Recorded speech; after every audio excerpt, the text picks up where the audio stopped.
Pakibigyan nga po kami ng guidance, kaming mga SSS members, kung paano namin malalaman kung legit ba itong text message na tungkol sa utang namin sa SSS or Bago tayo magpatuloy, huwag kalimutang mag-subscribe sa aking channel.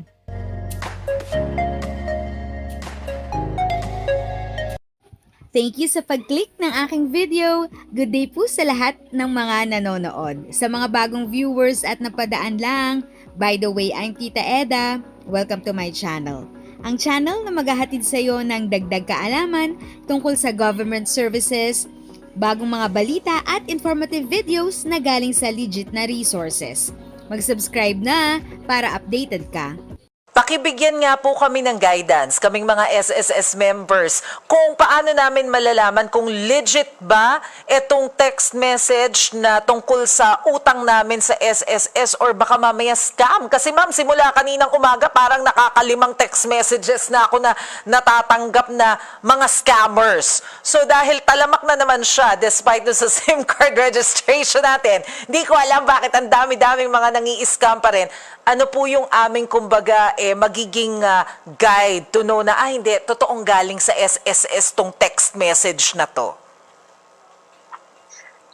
Una po, let me discuss kung ano yung mga pinapadala naming messages Yes, patungkol sa loan. Mm-mm. Pag po nag-apply ng loan ang isang miyembro sa pamagitan ng my.sss portal, matapos niyang makapag-apply, padadalan po siya ng notification.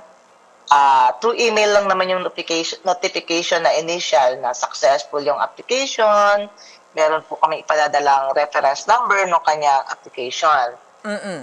Pagkatapos niyang na-aprobahan na yung loan, bawa yung employer, sinertify na, tapos pinrases na sa end ng SSS, nagkaroon na ng pag-credit ng loan proceeds, ang ipadadala po uli namin sa kanyang notification ay through email din. Wala pong text message para diyan. Okay. So, pag may nag-text sa inyo at sinabing, nakapag-loan ka na, na-credit na yung loan mo. Fake yun. I-click mo, o whatever, huwag niyo pong basta-basta i-click yun. Oo. Yun na po, in general, pagka may mga link na pinadadala sa text, huwag po natin basta-basta i-click po yun. Kasi baka phishing text po yun, phishing message. Tapos, nagpapadala po kami ng text message para naman sa billing. Sa mga self-employed at voluntary members, yung pong billing nila monthly, kasama yung payment reference number, pinapadala po namin yan to text. Additionally, meron din po kaming late payment reminder na sinimulan namin ipadala nitong Mayo ng taong ito, kung saan yung mga miyembro na maaaring nakaligtaang magbayad o maaaring hindi talaga nakapagbayad at all sa kung anumang kadahilanan, pinapadalan po namin sila ng paalala, late payment reminder through text na hindi ka nakabayad. Para po sa ganon, matulungan namin sila na huwag nang lumaki or magkaroon pa ng additional penalty yung kanilang mga loan, huwag lumobo. Paraan po namin yun ng pagtulong sa aming mga miyembro. If sa tingin mo, natulungan ka ng video ko na ito, nakasave ka sa oras mo, you can click yung thanks button at any amount ay malaking help sa pag-grow ng channel ko. Yun lang po muna ang aking update. Sana ay nakatulong na dagdag kaalaman ang aking shinare today. Ang goal ng aking channel ay mag-create ng awareness. Kung ganitong mga topic ang gusto mo, panoorin mo ang mga videos ko na ito.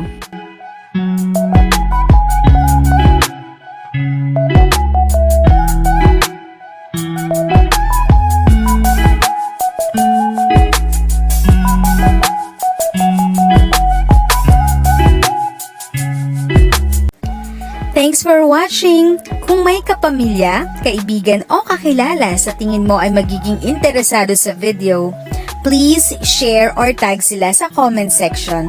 At syempre, if nagustuhan mo ang video, i-like mo na ito at subscribe ka na din.